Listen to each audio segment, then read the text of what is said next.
अपराधियों के जरिए सरकार और पुलिस ने मरवाया वो शहीद है। या अल्लाह अतीक अहमद की शहादत को कबूल फरमा। देश में महाराणा प्रताप का इतिहास है तो मान सिंह, जयचंद और मिर्जाफर का भी इतिहास रहा है।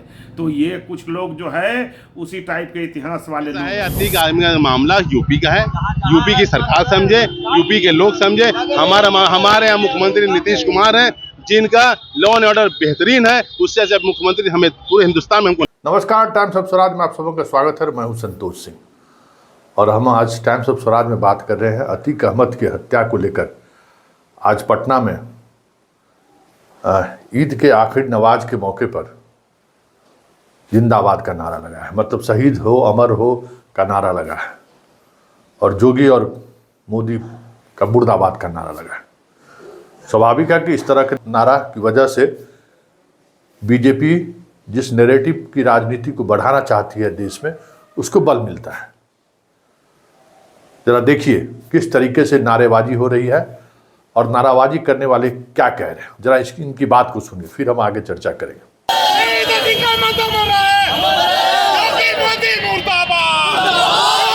आज हमने दुआ किया, या अल्लाह अतीक अहमद की शहादत को कबूल फरमा। आज हमने यही दुआ किया अल्लाह से, अतीक अहमद, अशरफ अहमद और असद अहमद की शहादत को कबूल फरमा। उन्हें मारा गया पूरी तरह से प्लान्ड वे में मारा गया। योगी सरकार ने उनको प्लान्ड वे में मरवाया। इसमें कोर्ट, मीडिया, सरकार और पुलिस सबका हाथ है उसको मरवाने। उनकी शहादत हुई है क्या? बिल्कुल शहीद अतीक अहमद अमर रहा है। शहीद हुआ वो रोजा के दिन में, उसको अपराधियों के जरिए सरकार और पुलिस ने मरवाया वो शहीद है।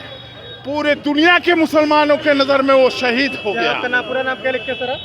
मेरा नाम रईस गजनवी है। लेकिन सब तो कह रहे हैं कि उन्होंने भी बहुत गलत काम किए हैं, इसलिए उन्हें गलत काम किया है तो कोर्ट है, कोर्ट भी जिम्मेवार है।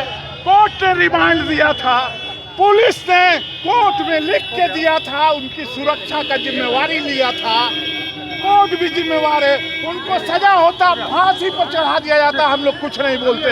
लेकिन जिस ढंग से उनकी तो आपने सुना और स्वाभाविक तौर पे इस पर बीजेपी की भी प्रतिक्रिया आएगी और वो भी तीखी प्रतिक्रिया आएगी।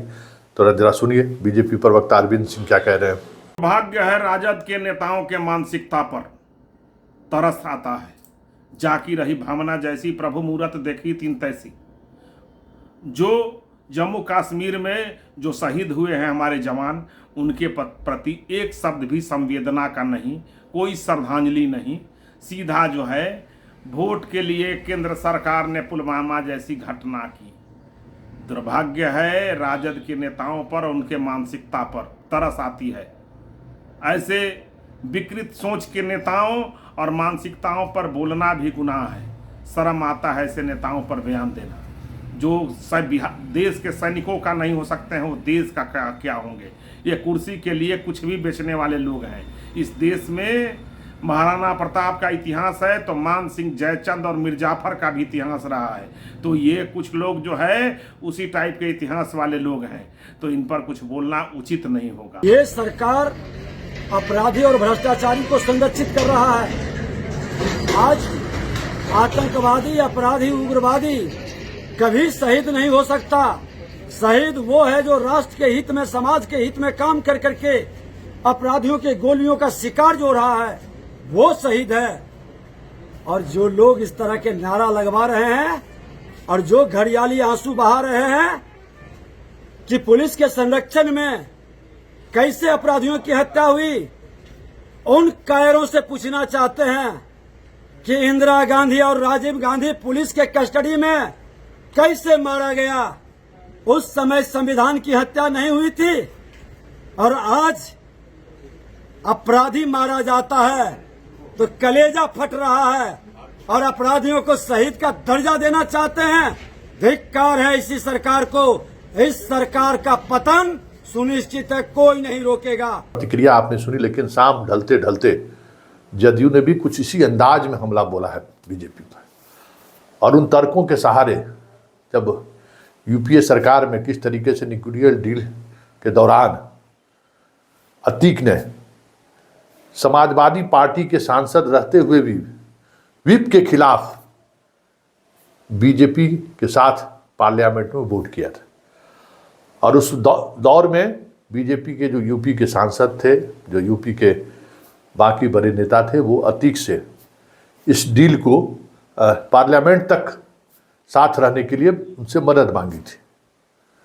तो नीरज ने इन्हीं तथ्यों के सहारे बीजेपी पर भी हमला बोला है कि ये अतीक है कौन। ये बीजेपी वाले अतीक की जिंदाबाद की बात कर रहे हैं या फिर किस अतीक की बात कर रहे हैं, जरा सुनिए नीरज क्या कह रहे हैं। ऐसे संदर्भ का भारतीय जनता पार्टी चूंकि एक विशेष धार्मिक समूह के अतीक अहमद है, इसलिए इसको एजेंडा बना रहा है। तो आईना की तरह साफ है, जरा देख लीजिए। यही भारतीय जनता पार्टी का चरित्र है कि यूपीए की सरकार के समय न्यूक्लियर डील में उन्होंने समर्थन लिया था अतीक अहमद का, बीजेपी के साथ वोट डाला था पार्लियामेंट के अंदर में, और फूलपुर से चुनाव निर्दलीय लड़कर भारतीय जनता पार्टी की मदद की थी। तो आज भारतीय जनता पार्टी को यह स्पष्ट करना चाहिए कि अतीक अहमद के नाम पर आप धार्मिक ध्रुवीकरण करा रहे हैं। तो हमाम में तो आप राजनीतिक रूप से नग्न हैं कि आपने अतीक अहमद का समर्थन लिया था न्यूक्लियर डील के समय जब यूपीए की सरकार थी। तो आप मोहरा बनाना चाहते हो वोट का।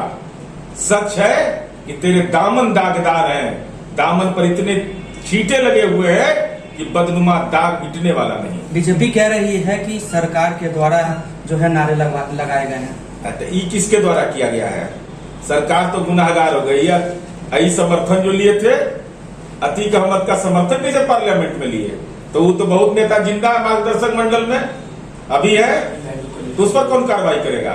कहो कि हमने गुनाह किया अतीक अहमद का समर्थन लेकर के, ये प्रमाण है, इससे मुकरिए नहीं।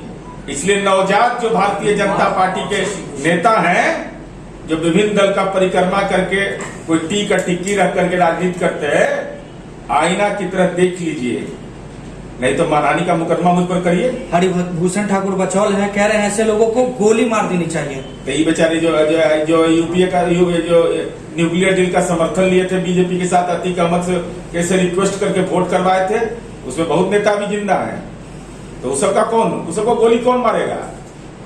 बचौल जी मारिएगा गोली? कब मारिएगा? सूर्य ग्रहण खत्म हो गया।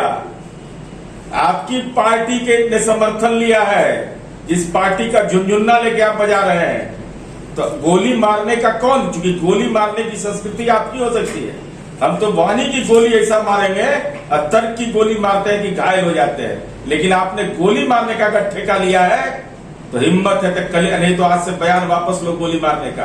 और नहीं तो बीजेपी के जिन नेताओं ने न्यूक्लियर डील के समय समर्थन लिया था अतीक अहमद का, अगर वो जिंदा है और उस समय पार्लियामेंट के सदस्य हैं, तो बेचौल जी जाइए और गोली मारिए। गोली मार के तब आप जोगी मॉडल के पर्याय माने जाइएगा, नहीं तो आपको राजनीति का पापड़ पहलवान कहेगा लोग।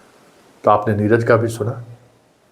मतलब इस देश में जिस नैरेटिव के सहारे बीजेपी 2024 साधना चाहती है, इस बार विपक्ष कमोबेश उसी अंदाज में उन्हें घेरने की भी तैयारी में है। और नीरज ने जिस अंदाज में आज अतीक के मसले पर बीजेपी को घेरा है, शाम होते होते बीजेपी के अंदर जो उफान था, वो उफान अचानक शांत हो गया। देखिए, राजनीति यही है, तर्कों के सहारे जो राजनीति होती है तो फिर इसी तरीके की चीज़ें सामने आती है। लगता है कि अच्छे, चलिए बहुत अच्छी बात है, आरोप प्रत्यारोप का दौर चल रहा है तो एक अलग मिजाज दिखता है इसमें। और बिहार की राजनीति की यही खूबसूरती भी है।